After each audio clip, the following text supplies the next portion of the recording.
Padre Fábio, Deus age sem que as pessoas peçam? Interessante a pergunta, né? Porque essa pergunta ela é bastante abrangente. Ela gira em torno de várias questões importantes que nós precisamos ter clareza na nossa vida de cristão.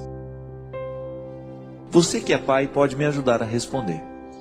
Quando você ama o filho que você tem e você percebe que ele está diante de uma necessidade, você espera o filho pedir? Como é que funciona o seu coração? Eu particularmente, sempre que eu tenho alguém do meu lado que está necessitando de alguma coisa, eu não espero pedir, porque às vezes a pessoa tem uma dificuldade danada de pedir. Quando se trata de oração, Deus nos atende o tempo todo, porque Deus não tem variações de vontade, minha gente. Isso é muito interessante. Às vezes o jeito como nós rezamos, de ficar pedindo a Deus as coisas, nos dá a impressão de que Deus é um velho caduco, que ele não sabe das necessidades do mundo, então a gente tem que ficar insistindo com ele. Oração não é isso. Oração não tem significado quando nós acreditamos que Deus é um velho caduco e que eu fico mostrando para ele o que é bom no mundo, o que precisa ser feito.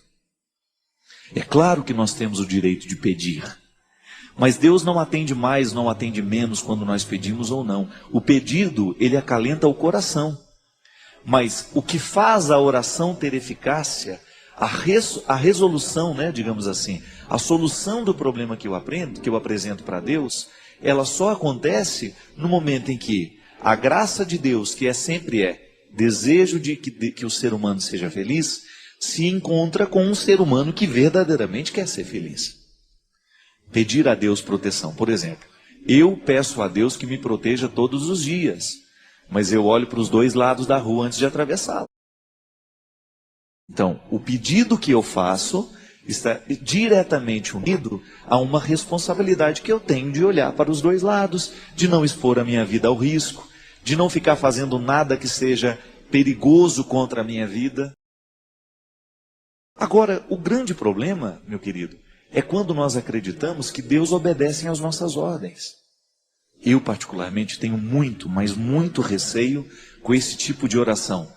Nós determinamos, Não, nós não determinamos nada. Nós pedimos. Se vai acontecer ou não, vai ser fruto do que Deus já nos concedeu com o encontro da vontade humana. Mesmo porque o jeito de rezar, ele pode gerar ateísmo. Se eu peço, por exemplo, para que Deus acabe com a fome na Somália, mas eu não faço nada para terminar a fome na Somália, Deus fica desmoralizado. Porque como é que Deus pode exterminar a fome de um povo, senão pela própria mobilização do povo? Ou daqueles governantes que são responsáveis por criar uma vida mais digna e mais humana para aquele país? Deus fica desmoralizado. Porque a gente pede, a gente faz o nosso pedido, mas a gente não faz a nossa parte. Então, Deus faz sem que a gente peça? Faz. Deus está sempre atento para a necessidade humana. Nós pedimos porque é bom formular o que a gente precisa. Mas ao formular o que a gente precisa, a gente não pode ter aquela sensação de que nós estamos dando ordens a Deus. Não. Ninguém tem autoridade para dar ordens a Deus. O que a gente faz, gente, é através de uma atitude humana determinar que a bondade de Deus encontrará lugar no nosso coração. É aquela velha história do bom samaritano. Aquele homem está caído, todo machucado, e Deus está ali do lado dele, esperando que alguém faça. Deus não tem como recolher o doente do chão. Deus tem como dar a saúde, mas aquela atitude de recolher o doente do chão, ela tem que ser humana. Passa um sacerdote, finge que não viu. Passa um levita, finge que não viu. Até que passa um samaritano. Passa um samaritano, ele se compadece e ele faz aquilo que Deus queria que o sacerdote fizesse, que o levita fizesse, mas que ninguém fez. E interessante que o dono da pensão também tem um papel primordial na solução do problema daquele que está caído. Outro dia eu estava vendo um professor de filosofia, que a quantia que ele deixa para pagar não é nada perto do que verdadeiramente custaria cuidar daquele doente. Então o samaritano, ele faz uma caridade, mas o dono da pensão está fazendo também. Porque o dono da pensão é que vai cuidar daquele rapaz que está ali caído. Então veja bem, não adianta eu ficar ajoelhado do lado do doente falando, oh meu Deus, cura a doença dessa criatura, se eu não pego e não levo ao médico. Então pedir não é o suficiente. Há uma ação, um desdobramento que nasce do pedido que eu faço. Cada vez que nós professamos a fé na providência de Deus, nós estamos professando também a fé na responsabilidade humana. E às vezes a oração que a gente escuta nos dá a impressão de que Deus é um velho caquético que não sabe de nada mais na vida. A gente fala, oh meu Deus, essa mulher tão boa, Jesus, cura o coração dela, cura ela dessa doença. Como se Jesus não soubesse que ela é uma pessoa boa, como se Jesus, né? Como se eu soubesse, Deus não. Então a gente tem que pedir, porque faz bem ao nosso coração. Mas no momento que a gente pede, a gente tem que se comprometer com a parte do milagre que só nós poderemos fazer. Então o meu pedido, ele é mais honesto à medida em que eu viabilizo aquilo que eu peço. Faço a minha parte. É como você ir pedir ao seu pai o carro dele emprestado. Mas a gente espera que no mínimo você saiba dirigir. O que adianta o seu pai emprestar o carro se você não vai dirigir? Se você não tem competência para dirigir o carro? Então, cuidado com aquilo que você pede para Deus. Porque às vezes que aquilo que você pede para Deus não está acontecendo, é porque você ainda não tem competência o suficiente para fazer a sua parte. Você já prestou atenção que às vezes a gente pede a Deus para nos fazer paciente? Tem umas coisas que eu não ando pedindo mais não, viu? Porque ele faz, ele manda a situação. Eu de manhã de repente faço lá, oh meu Jesus, me ajuda a ser paciente. Aí tudo bem. Meia hora depois vem aquele... já entendeu tudo. Aquele chá de poejo, como diz lá em Minas Gerais. Uma pessoa quando é enjoada demais, a gente chama de chá de poejo. Você já tomou chá de poejo? Uma das piores coisas que tem no mundo, gente. De ruim. Não é, dona Ana? Ruim demais, chá de poejo. Então, quando você está com aquele chá de poejo, que mede 1 metro e pouco do seu lado, conversando fiado na sua cabeça, te enchendo o saco, né? Falando e conversando, e papapá, tirando a sua paz, aí você lembra que você rezou de manhã, pedindo a Deus que lhe desse paciência. Ô Jesus, me faz paciente, mas ela não quer ser incomodada. Pô, como é que vai ficar paciente se não passar pela experiência de encontrar um chato no meio do caminho e ter paciência com o chato? Aí depois pede a Deus, ô meu Jesus, me faça generoso, tá certo? Mas aí você começa a esbarrar nos pobres toda hora. Ô, você podia me ajudar aqui? Às vezes nem é financeiramente não. Ô, me ajuda a resolver esse probleminha. Ah, agora não posso, não tem tempo. Mas de manhã pediu para ser generoso, para ter um coração bom. É a jaculatória que a minha mãe ensinou para a gente quando era pequeno. Sagrado coração de Jesus, fazei o nosso coração semelhante ao vosso. Cuidado, viu, na hora que você reza. Cuidado com o que você pede para Deus, porque Ele faz e às vezes não acontece, é porque você ainda não teve coragem de colocar a sua parte na história. Que dá trabalho mesmo, gente. Oração é via, vai e vem. Deus não faz tudo por nós, não. Existem coisas que só Deus pode fazer e existem coisas que só nós podemos realizar. E Ele não vai ficar se metendo naquilo que é nosso. A responsabilidade que eu tenho diante daquilo que eu peço é minha. Senhor, mata a minha fome, não me deixa passar fome. Aí Ele te dá saúde para você trabalhar. Senhor, não me deixe morrer doente. Ele te dá saúde, mas agora vai cuidar. Senhor, me faça paciente. Ele te dá um chato de galocha para você ter paciência com Ele e exercitar-se. Senhor, me faça generoso. Ele vai colocar um monte de pobre, de gente necessitada do seu lado, e você vai ter que reagir diante do que você rezou. Então, Deus faz quando a gente não pede? Faz. Faz quando a gente pede? Faz também. Só que tem um detalhe. Em tudo que Ele faz, sem que a gente peça ou quando a gente pede, Ele vai nos pedir uma outra parte daquilo que a gente rezou. Se a gente pediu a Ele, pode ter certeza que Ele também vai pedir alguma coisa para nós. Viver é como a gente fazer uma grande viagem. A gente vai encontrando pessoas, a gente vai descobrindo realidades, assim como nós vamos tendo também a oportunidade de conhecer situações e que vão entrando dentro do nosso coração e de alguma maneira vão nos construindo. A gente sabe que no dia a dia são muitas as pessoas que passam a fazer parte de nós. Pessoas sem as quais a gente já não consegue mais identificar quem somos, o que queremos, né? Porque elas vão fazendo parte de nós, assim como um tijolo faz parte de uma grande construção. Depois de um tempo você não vê mais o tijolo isolado, mas você sabe que ele está ali. Você não consegue mais identificar onde é que está aquela parte em você, mas você sabe que ela está ali. É o mistério do encontro humano, que vai nos configurando, que vai nos misturando, né? E ao mesmo tempo nos dando a oportunidade de viver essa comunhão bonita. O outro está em nós. É esta mística que a igreja nos ensina a partir da Eucaristia. Quando nós comungamos Jesus, nós nos transformamos nele. Mas de alguma maneira também ele se transforma em nós, né? Ele coloca em nós as suas características e recebe de nós também esta característica, esta vida humana perpassada no mistério da sua encarnação, da sua morte, da sua ressurreição. É bonito a gente pensar que Deus está em nós, que Ele habita a nossa humanidade e que por isso nós estamos compromissados a viver este avanço de identificação. Eu preciso que Deus seja sempre em mim. Quando eu comungo, quando eu me confesso, quando eu vivo os sacramentos, outra coisa eu não estou fazendo senão apressar essa vida de Deus em mim. E é assim que nós vamos vivendo o mistério da comunhão dos santos.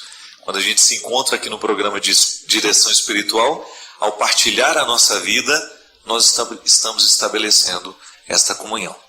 Mas hoje eu não estou sozinho. Tenho a graça, a alegre oportunidade de trazer mais uma vez para o nosso programa, para ajudar você também a ser mais gente, porque essa é a ajuda que nós podemos nos dar o tempo todo, né? Quando a gente entra na casa do outro com a nossa palavra, com o nosso jeito de ser, nós estamos compromissados com o bem que a nossa palavra pode fazer acontecer. E ele é uma pessoa não só comprometida com a palavra que faz bem, mas também com a atitude que faz bem. Meu grande amigo Gabriel Chalita.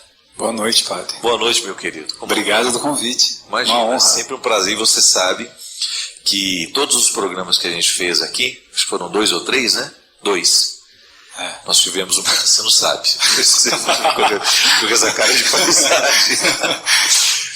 Foram programas que tiveram repercussões muito positivas. Que bom, né? Fico feliz. Eu também. Aliás, em vários lugares em que eu vou, as pessoas também comentaram do programa, falaram dessa conversa que a gente faz sobre coisas cotidianas, né? Coisas que marcam a nossa vida. Estava vendo você fazer essa abertura dessa conexão, dessa viagem, né? Eu acho que o mais bonito nas relações humanas, né, e no sacerdócio, ou nos ministérios todos que há na igreja, ou na ocupação humana, no ofício humano, está em a gente fazer alguma coisa que a gente acredita e que toca no nosso coração também, né? Eu acho que isso é muito bonito. A amizade é assim, né? Quanto mais você gosta de alguém, quanto mais você partilha dos ideais e das ideias dessa pessoa, mais você sente a vontade e mais desejo você tem de estar com ela, né? Com certeza. É aquilo que a gente já falou aqui em outros programas, Gabriel. Contei uma experiência muito interessante da minha mãe, de um momento em que ela estava muito difícil para ela, né? Quando ela teve aquela queda e que quebrou. Minha mãe estava muito difícil no pós-operatório, né? Ela queria tomar remédio toda hora, ela queria dar as ordens médicas, ela queria que todos os médicos obedecessem o que ela achava melhor para ela. E teve um momento que o meu irmão está cuidando dela, né? Meu irmão disse, olha, está impossível, dona Ana está terrível. E aí eu sentei com ela e conversei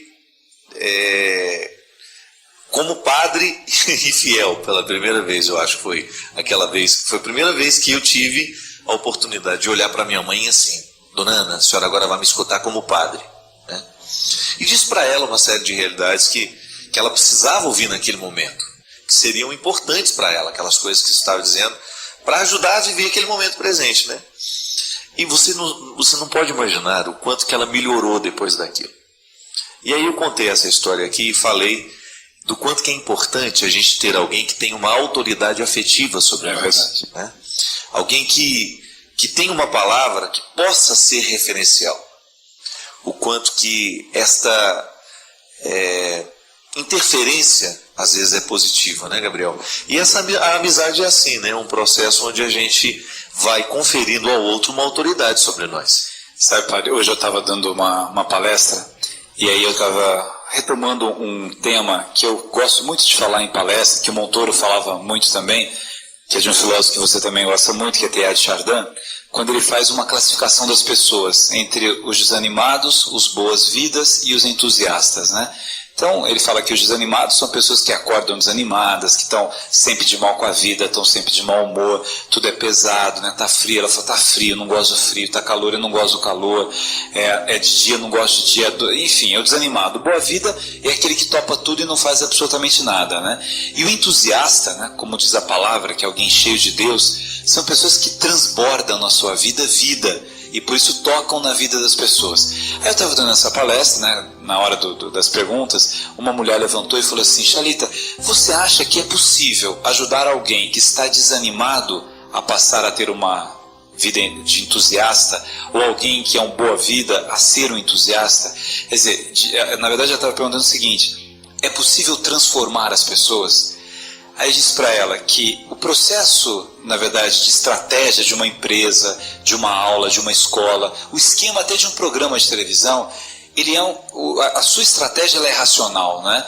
Mas no momento em que você quer tocar no coração das pessoas, aí é na emoção.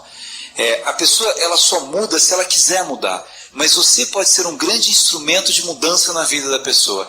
Aí vem a autoridade afetiva que você está dizendo, que vale para uma amizade, que vale no programa de televisão. Você fala e as pessoas estão do outro lado acompanhando e pensando naquilo que está sendo dito, né? Que vale numa pregação, num livro, numa missa. Eu imagino que aquela palavra que eu estou colocando para aquela pessoa, ela tem uma autoridade afetiva. Por quê, né? A autoridade, a palavra é bonita, né? Você é tão autor quanto eu. Então você diz uma coisa e quem está em casa sente que aquilo que você diz é também de autoria dela, porque tocou no coração dela, que é uma relação de pai com filho.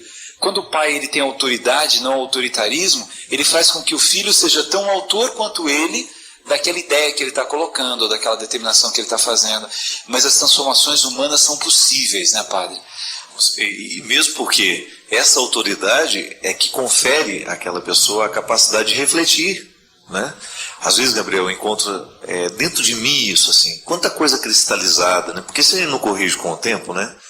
Eu sempre digo que na infância é fácil mudar, na adolescência é fácil mudar, quando chega a juventude já fica um pouquinho mais difícil, né? Depois a vida adulta é ainda mais difícil, e na velhice muitas vezes é quase impossível, porque o esforço vai de acordo com a fase da vida, né? Uma criança vai ter uma demanda de esforço para mudar um comportamento, mas a criança é muito mais aberta à mudança, e às vezes eu vejo isso em mim, situações que eu deixei de crescer, eu deixei de avançar, porque faltou uma autoridade afetiva sobre mim naquela hora. E você tem razão quando você faz essa distinção, que o discurso ele é racional, mas o que verdadeiramente convence é a emoção que vai como um papel de presente naquele discurso racional, né? É o que faz com que a gente preste atenção no que o outro está dizendo. Que às vezes a gente escuta discursos prontos, né? O outro vai lá para a televisão e aquilo não tem nenhuma repercussão dentro de nós, justamente porque falta um afeto entre eu e ele, né? Não é sincero, né? Não sai do seu coração. E a gente, padre, às vezes não muda também por uma teimosia emocional. É interessante, você pega às vezes uma relação de casal, né? Aí os dois tiveram desentendimento, alguma coisa, aí eles vão dormir sem falar. No dia seguinte também, no outro também. O marido fica esperando a mulher dar o primeiro passo e a mulher fica esperando o marido dar o primeiro passo. Como se quem conseguisse não dar o primeiro passo fosse o vitorioso nessa relação. E é o contrário. Porque a pessoa que chega, né, não, o marido pensa, não, mas aí ela vai ficar muito poderosa. Se agora eu que chego, na minha opinião, e aí as pessoas perdem grandes oportunidades de uma convivência tão bonita, porque um quer mostrar para o outro que ele é mais poderoso que o outro, que ele resiste mais ao outro, né? E a vida vai passando e a gente, com a teimosia, vai deixando de evoluir em coisas tão bonitas na nossa vida.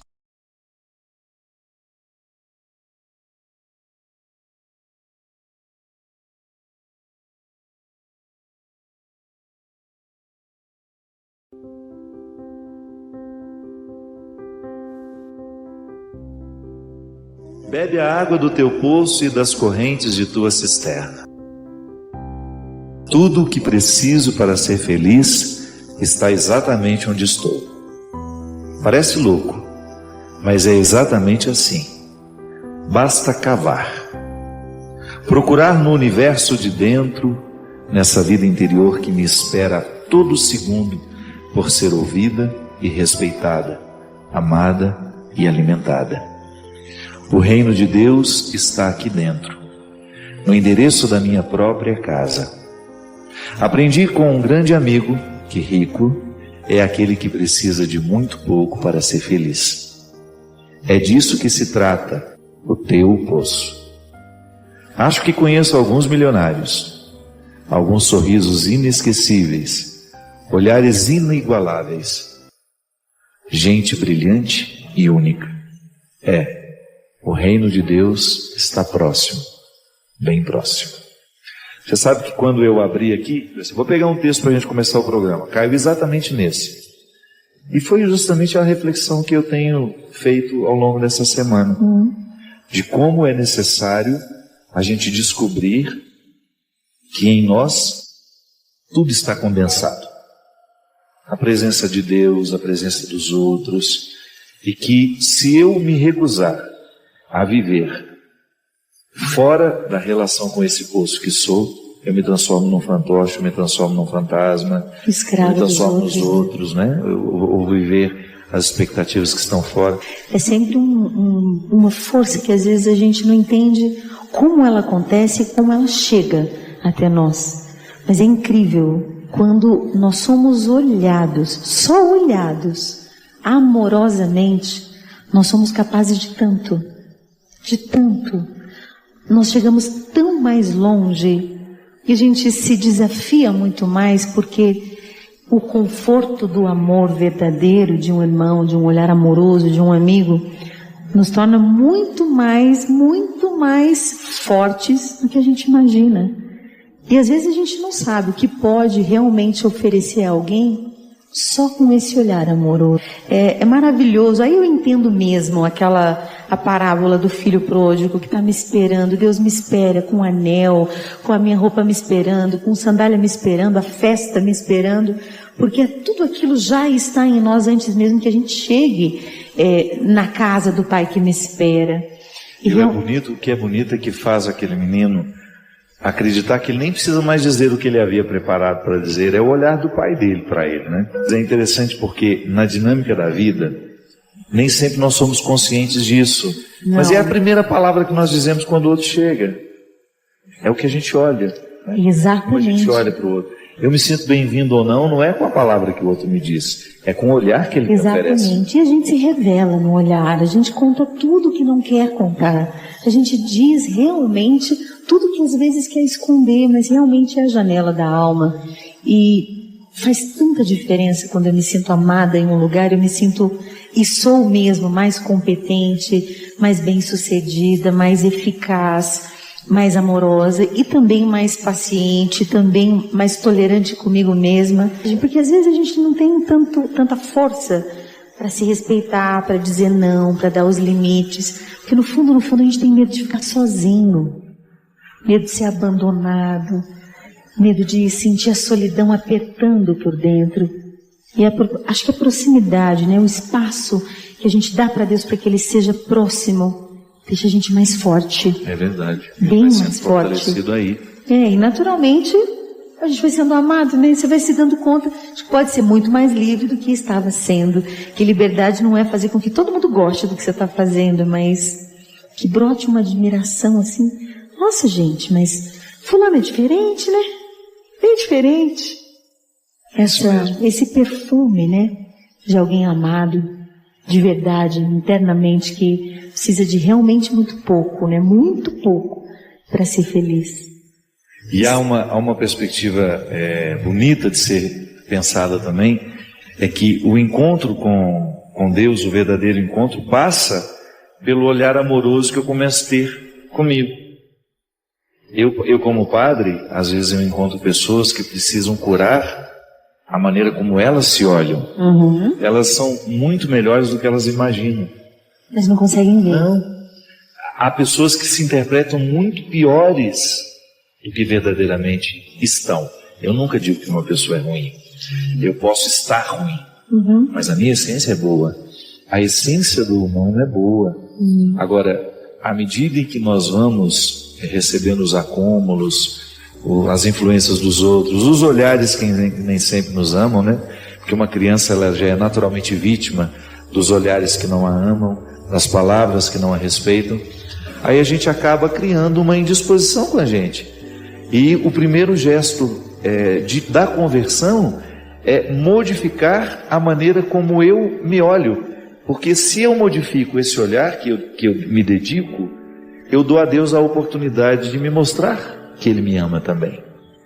Um impedimento para o conhecimento do amor de Deus é justamente quando eu não tenho nenhum respeito por mim. Se eu não tenho respeito por mim, como é que eu vou acreditar no amor que você tem por mim?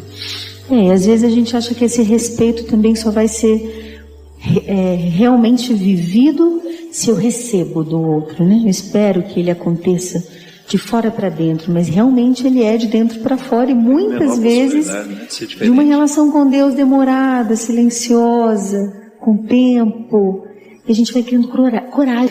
E é incrível, às vezes a gente sempre vai olhar para o jardim do vizinho, para os amigos dos outros, para os outros, para fora de mim. E eu gosto muito de pensar no bebe do teu poço, cava no teu terreno, porque para mim é o sentido mais concreto da providência. Ter um espírito que aceita, um espírito submisso à realidade que me circunda.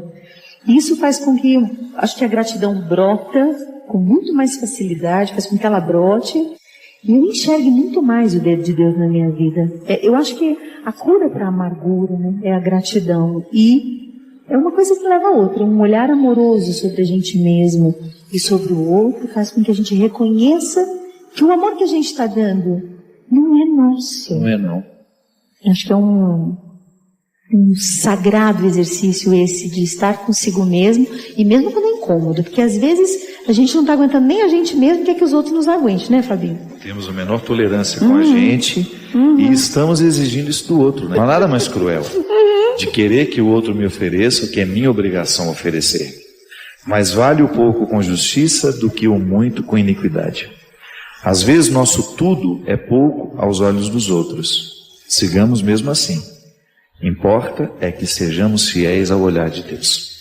De palavras que possam provocar no outro um sentimento bom, que esse é o grande poder da palavra. E quando você toma gosto pela profundidade, naturalmente a tua sede não é saciada com qualquer coisa, não é saciado com um pouco, porque é um caminho que você vai galgando, uma montanha, ou o castelo interior de Santa Teresa, por exemplo. Você entra em um cômodo simples, mas você já não se satisfaz só com aquilo se a sua relação com essa proposta simples foi sincera, foi honesta, e você se dá conta da sede que tem. Talvez hoje, por isso as pessoas não tenham tanta paciência de ler um texto longo, porque elas não têm paciência de perceber a fundura da sede, o tamanho da sede, a intensidade do desejo de verdade mesmo. Então, quando você realmente para ler e para se escutar, eu acho que você vai, aos poucos, galgando novos caminhos. De gota em gota se constrói um rio dentro de si. De gota em gota, tudo fica bem maior. E é preciso regar um terreno que, em nós, na percepção sobre nós mesmos, para chegar até Deus, às vezes está ressecado, um terreno muito abandonado. E numa palavrinha, você pode ir acordando, e todo dia acordando um pouco, e vai começando a ter um pouco, pelo menos, de disciplina de escutar-se e naturalmente escutar o Deus que te habita. E eu acho que a arte de dizer pouco, ela só é possível aos que viveram intensamente. É a capacidade de dizer muito num formato pouco, num formato menor. Isso só é possível aos profundos. Né? Então, a não ser que você faça uma literatura boba, que não é o caso. Quando você tem aquelas frases motivadoras. Eu posso dizer muito honestamente que todos os textos foram sempre do meu momento sagrado de oração, porque tem dias que a gente não quer falar com Deus, não. que rezar o terço parece que você está carregando um caminhão, né? E tem dias que você não quer se movimentar para dentro e nem mexer sua alma em direção ao sagrado, ao que é eterno. E eu sempre pedi a Deus uma sagrada inquietude sobre mim mesma, de procurar ali aonde tinha raiz aquela palavra. Às vezes a gente acha que ouvir a Deus é um pássaro dourado, gigante, que vai pousar na nossa cabeça, né? Não, ouvir a Deus às vezes é aquele sagrado incômodo, que me desconcerta por dentro, mas me mostra o que vale a pena, o que é verdadeiro. Você já parou para perceber que as grandes belezas dos grandes artistas da humanidade só foram brotadas de grandes dores? E que o Cristo deixou se tocar só nas suas chagas? Toda vida bem fundamentada vai ser sempre regada de bons sofrimentos. Às vezes a gente pede a Deus que nos livre, né, dos sofrimentos. Eu tenho visto que é o melhor cosmético que eu tenho na vida. E quanto mais eu aprendo a sentir a dor certa na hora certa, pela coisa certa ou pela pessoa certa, aquilo me faz tão mais mulher, tão melhor. Sagrados amadurecimentos, porque amadurecer significa deixar para trás alguém que eu era e escolher alguém melhorado a cada dia. Eu não digo um sofrimento reclamão, porque eu acho que todo sofrimento digno, ele é temperado e te estrutura o silêncio. O silêncio, onde você escuta aquilo que ninguém te disse, aquilo que não é óbvio, aquilo que nenhum olho viu, só o de dentro, só o que é de Deus mesmo. E às vezes as pessoas me perguntam assim, nossa, você está tão bonita, o que você está fazendo? Eu respondo com coragem, vivendo muito. Intensamente. Vivendo intensamente. E ser resiliente é algo que cada vez mais me dá gosto de viver, sem expectativas de que outros venham me fazer feliz, mas que a melhor coisa da vida é você realmente oferecer o que você nunca recebeu. E eu acho que é um caminho de cavar o próprio poço. Com Deus que a gente sente a força na mão, sente o sagrado sofrimento para descobrir a máxima beleza da gente, né? É uma maneira que a gente tem de corrigir a vida, de maneira madura, que às vezes a gente fica alimentando o que eu acho que é odioso, a gente ficar achando que a vida nos deve, que a vida foi injusta com a gente. E ao mesmo tempo eu já encontrei pessoas tão gratas que nunca fizeram uma cobrança à vida. Estão lá e vivem e dão um jeito. Ser livre. Alguma coisa acontece, vai lá e resolve, chora o que tem de chorar, mas não blasfema contra a vida.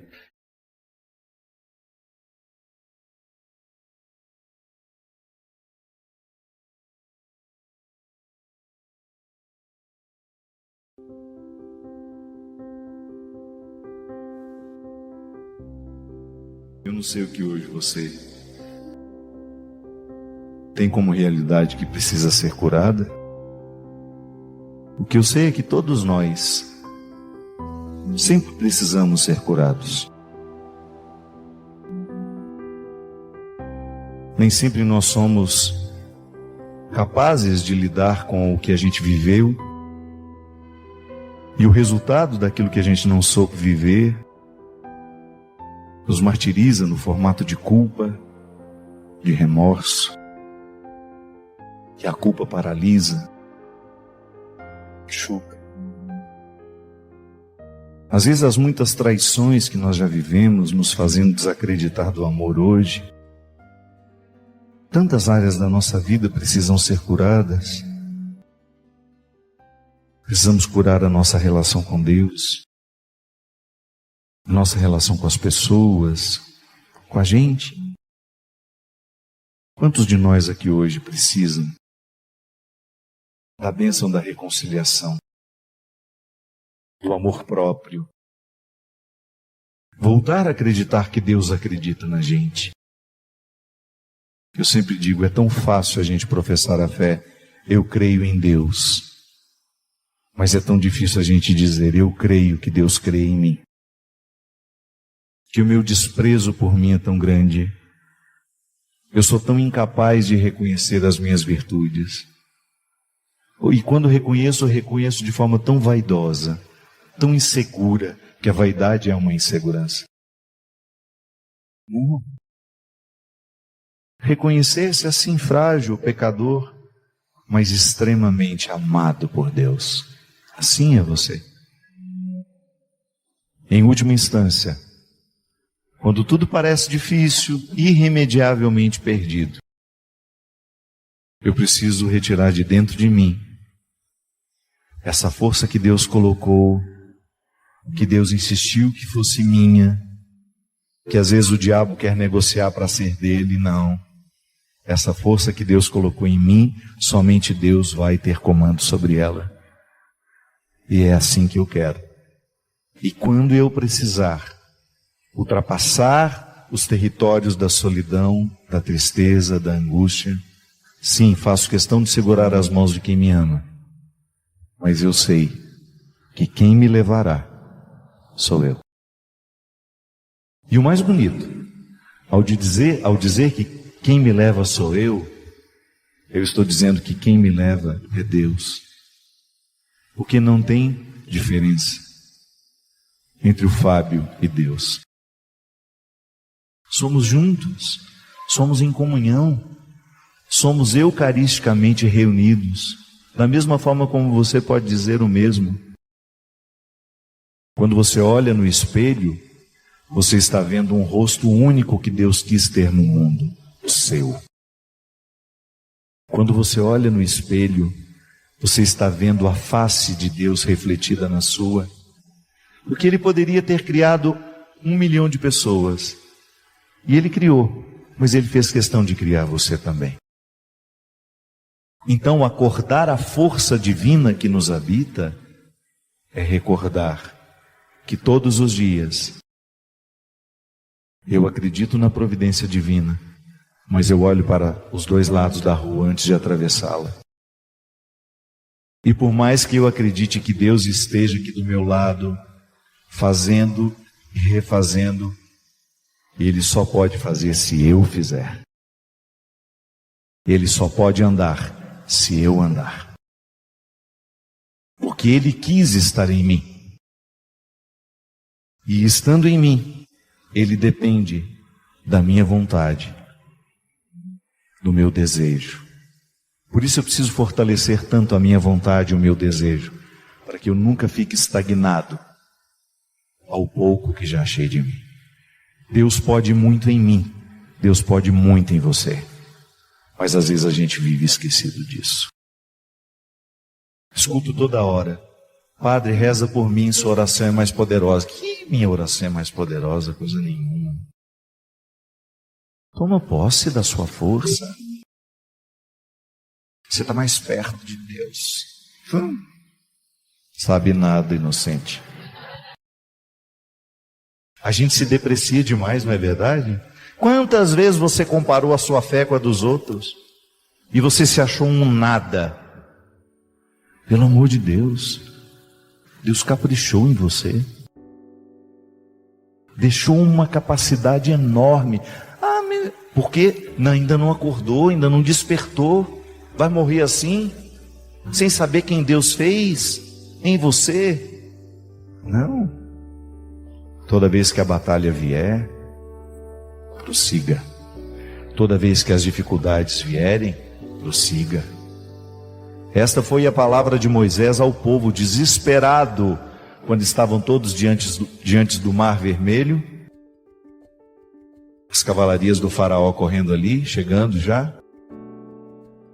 E o povo pergunta: Moisés, o que seu Deus manda nós fazermos agora? Moisés fica apavorado, que também não sabia. Se reúne um pouquinho lá a sós com o Senhor. E o que ele escuta dele? Diga ao povo que caminhe, Moisés. Deus não deu a garantia da facilidade. Seria tão mais bonito nesse falar: não, manda o povo caminhar que eu vou abrir o mar. Ele falou isso? Não. Ele não falou que iria abrir o mar. Ele só falou: diga ao povo que caminhe. E o povo caminhou. quando pôs os pés na água, sem saber o que ia fazer, o milagre aconteceu. É assim. A força de Deus passa o tempo todo pela nossa força. É a maior riqueza que nós podemos ter na vida. É estar diante de alguém que nos permita a verdade. Que nos permita a verdade, pessoal. É tão difícil, né? É tão difícil alguém que tolere a nossa verdade. Nós estamos tão acostumados a ficar maquiados e mascarados para que o outro dê conta da gente. Ou para que você seja minimamente aceito, você faz tantas concessões. Mas de repente isso cansa. E eu acredito que o tempo vai fazendo isso com a gente. O tempo vai retirando aquilo que para nós antes era mais fácil. Você vai ver. Na juventude é muito mais fácil a gente fingir que gosta, a gente fingir que quer, a gente fingir que está bem.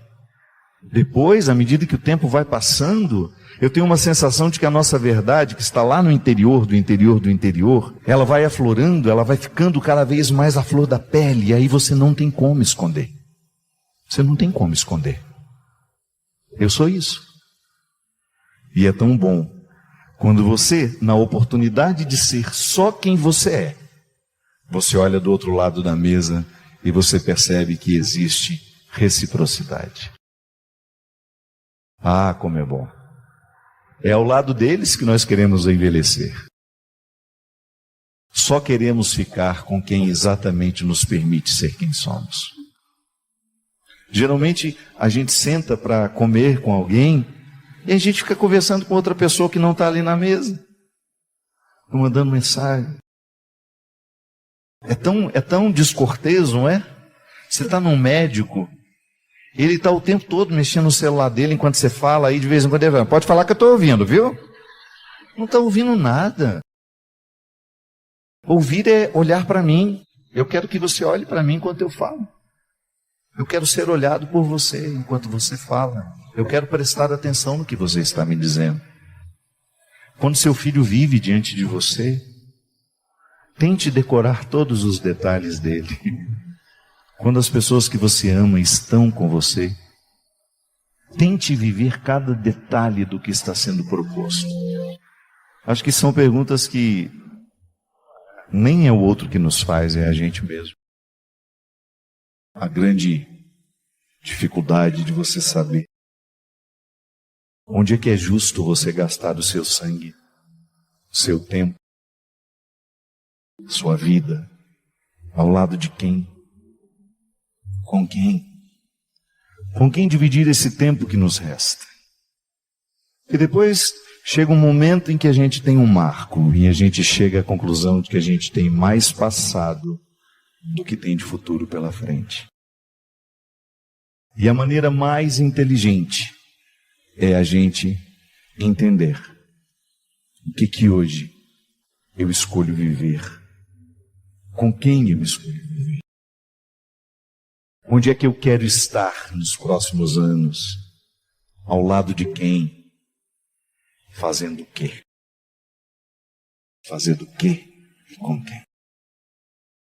Eu sei que todos nós precisamos ser curados para que a gente volte a se interpretar assim. É isso que eu quero pedir. Que todos os nossos corações hoje recebam a bênção do amor próprio, da autoconfiança, da coragem, para que Deus continue tendo a nossa vida como lugar de sua manifestação. Leve Deus por onde você for, do seu jeito, com a sua voz. Leve Deus ao seu trabalho. Permita que Deus fale com a sua equipe através de você.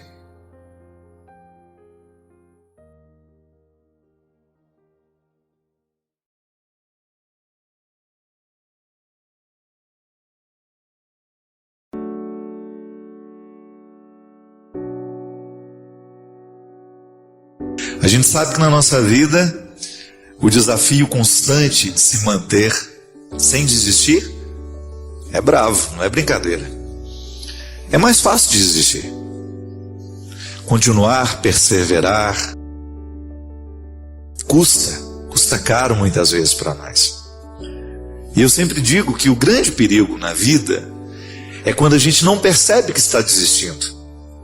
Quando alguém lá no meio do jogo fala, olha, parei, não quero mais. Você sabe que ele desistiu, ele sabe que desistiu. Pediu para sair. Claramente, todos estão vendo que ele desistiu. O problema é quando você percebe que tem um jogador que não está dando mais o seu sangue, quando não está se esforçando mais, está prejudicando o time, porque nem ele mesmo percebe que já desistiu. Antes mesmo da partida terminar, mesmo estando de corpo presente no campo, ele já deixou de jogar há muito tempo. Essa é a desistência perigosa. É a desistência velada. É aquela que a gente corre o risco de fazer sem perceber que está fazendo. Num jogo de futebol, o que vai ser o problema? A gente vai jogar com um jogador a menos, que está lá meio morto no meio do campo, fingindo que está jogando. E aí o prejuízo é perder um campeonato, perder uma Copa do Mundo, como já aconteceu. Claro que ganhar é bom. Mas um time ali, no jogo de futebol, isso passa. Agora, quando é a vida da gente que está em jogo, essa negligência nós não podemos permitir. E mesmo que outros jogadores façam parte do jogo da nossa vida, o principal jogador é você. É você que tem que fazer a defesa, você é o goleiro, você faz a defesa, mas você também é o meio de campo e você é o artilheiro. Tem que ser o artilheiro. Tem que ser o centroavante, aquele que faz o gol. Sabe por quê? Porque nessa partida, ainda que você tenha outras pessoas jogando com você, o protagonismo é seu. E se você começa a entregar os pontos, se você começa a desistir, daqui a pouco você não tem mais condições de vencer. Por quê? Acostumou-se com a desistência. Acostumou perder. Foi abrindo mão de coisas preciosas, de situações preciosas, de pessoas preciosas, de realidades preciosas, porque não estava atento com o jogo que estava acontecendo. Sabe, minha gente, eu tenho pedido muito a Deus de me dar a sensibilidade de perceber a vida que eu estou vivendo. Eu não quero viver sem perceber a vida. Eu não quero correr o risco de que a pressa dos meus dias venha me retirar a capacidade de saborear cada momento que eu posso viver. Ainda hoje estava conversando com uma amiga dizendo que às vezes eu tenho medo de estar dando à minha alma um tratamento que ela não merece. Não estou falando da minha opção de ser padre, viu? De jeito nenhum. Mas muitas vezes como vivo sendo padre. Será que eu preciso mudar alguma coisa no meu ritmo de trabalho, para que eu tenha condições de perceber a minha vida e não perder a capacidade de saborear cada detalhe da minha existência?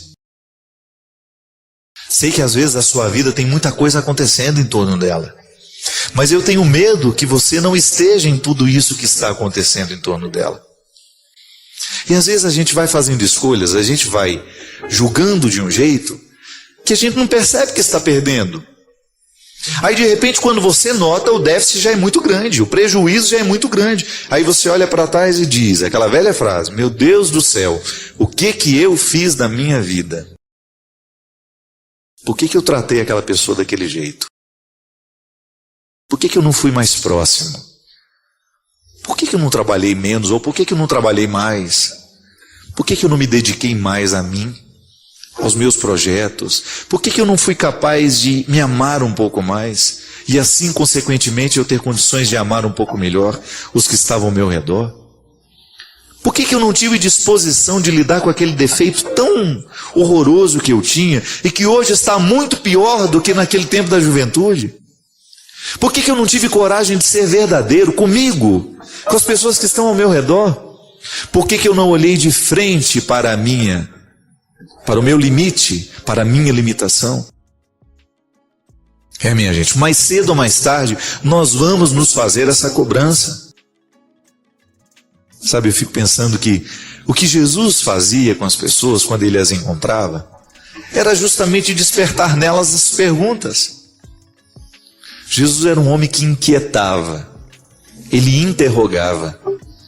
Quando as pessoas estavam diante dele, era inevitável, olhando para o jeito como ele vivia, escutando o que ele falava, as propostas de vida que ele tinha, olhando para o caráter dele, para o jeito dele ser gente, era inevitável que as pessoas se perguntassem: por que eu também não posso viver assim?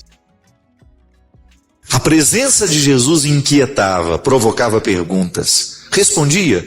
Também respondia, mas ela provocava muitas perguntas. E é assim que tem que ser hoje. A nossa religião, a nossa pertença religiosa tem que ser constantemente um incômodo, um bom incômodo, uma paz inquieta, como diz sabiamente o Padre Zezinho. De você ter condições, de você ter a consciência de que a sua experiência religiosa lhe faz perguntar o tempo todo se você está fazendo a coisa certa, se você está escolhendo a coisa certa, se você está julgando do jeito certo, para que você não se sabote. Você não pode se sabotar. Você não tem o direito de viver se sabotando. É uma menina, na verdade uma moça de 22 anos, que escreve assim: Padre Fábio, eu estou muito preocupada com a minha mãe. Há mais ou menos um ano, ela descobriu as redes sociais e desde então tornou-se um vício para ela.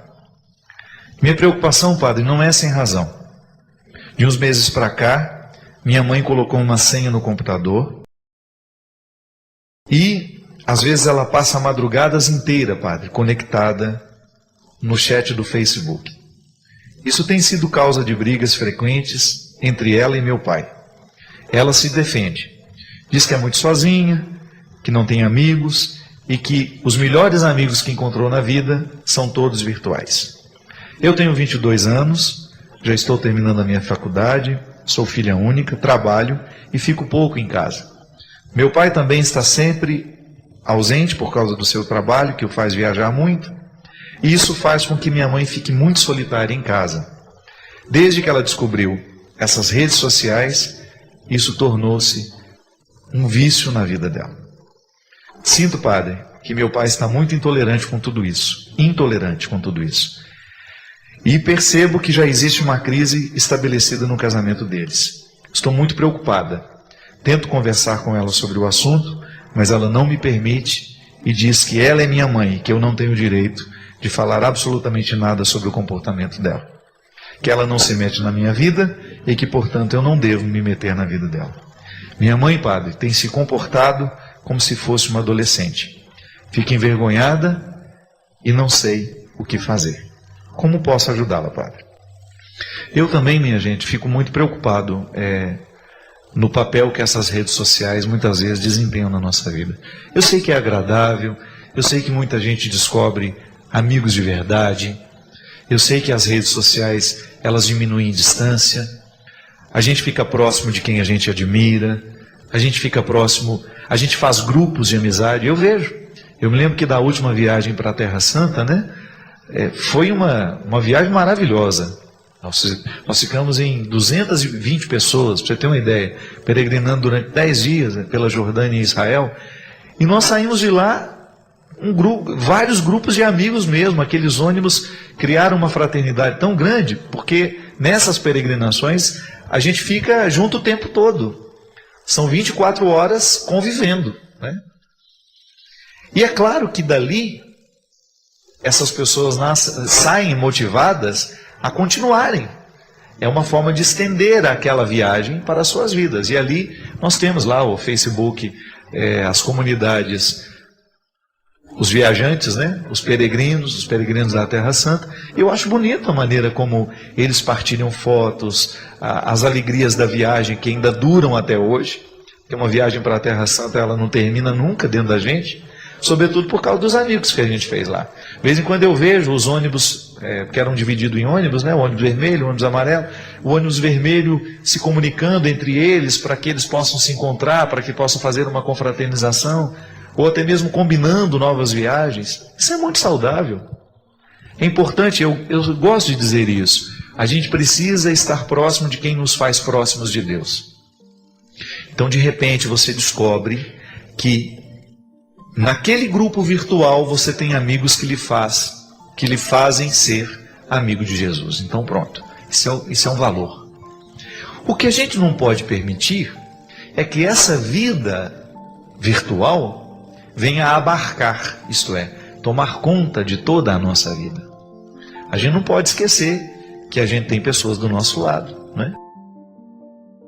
Que a vida é real, que a vida é concreta, que eu tenho que me preocupar com os meus filhos, que eu tenho que me preocupar com o meu marido, que eu tenho que me preocupar com a minha esposa, que eu não tenho o direito de ficar tirando muito tempo do meu dia, da minha dedicação, para ficar lá naquele Facebook o tempo todo, naquele Twitter o tempo todo, no e-mail, nas salas de bate-papo. Eu preciso dosar.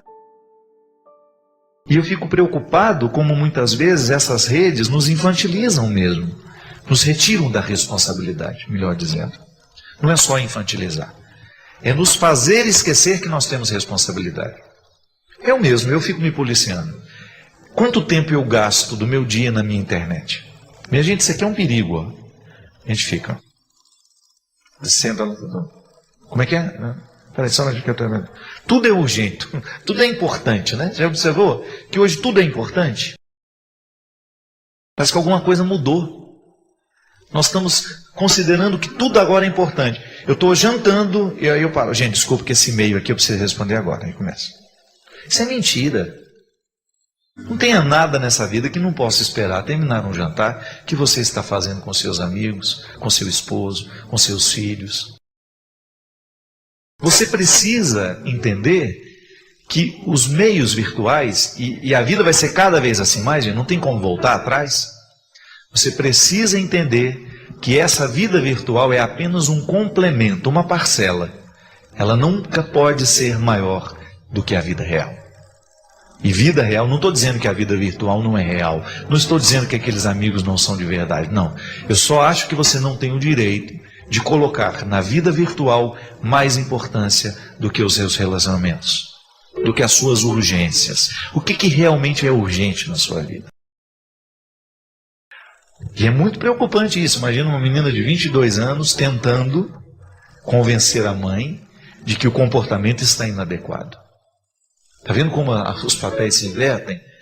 Porque hoje é muito comum que a gente encontre pessoas realmente esquecendo da maturidade que já alcançou na vida e regredindo. Porque isso é muito perigoso. Isso pode regredir. Esses relacionamentos virtuais, quando não bem administrados, eles podem fazer abrir porteiras na sua vida que depois você não sabe fechar mais. Minha gente, quanto casamento está sendo terminado, está sendo minado por causa dessas benditas redes sociais, mal utilizadas. Mulheres que se envolvem afetivamente com outros homens. Porque, claro, do outro lado do computador, todo mundo é lindo, é maravilhoso, todo mundo é compreensivo, todo mundo é amigo, todo mundo é solidário. E a gente sabe que às vezes você está lá vivendo uma dificuldade com seu marido não é tão perfeito assim como você gostaria que ele fosse, e de repente você tem um amigo ali de Face, de Twitter, sei lá de quê, que começa a dizer coisas bonitas para você, coisas que seu marido não sabe dizer, ou começa a lhe tratar de um jeito que seu marido não trata, e você vai caindo nessa ilusão, e você vai permitindo que essa ilusão vai crescendo dentro de você, e de repente você está se distanciando do que você realmente ama, de quem realmente lhe ama, para alimentar um contexto de ilusões que pode ser absolutamente destrutivo para você. Muito cuidado onde você gasta o seu tempo, com quem você gasta o seu tempo e onde você se ampara afetivamente. Volto a dizer, as redes sociais bem administradas, bem articuladas, elas nos ajudam a criar vínculos positivos, mas elas precisam ser muito bem administradas, porque senão a gente pode se exceder e a gente pode esquecer quem nós somos e como devemos nos comportar. Perigo, viu? Muito perigoso mesmo.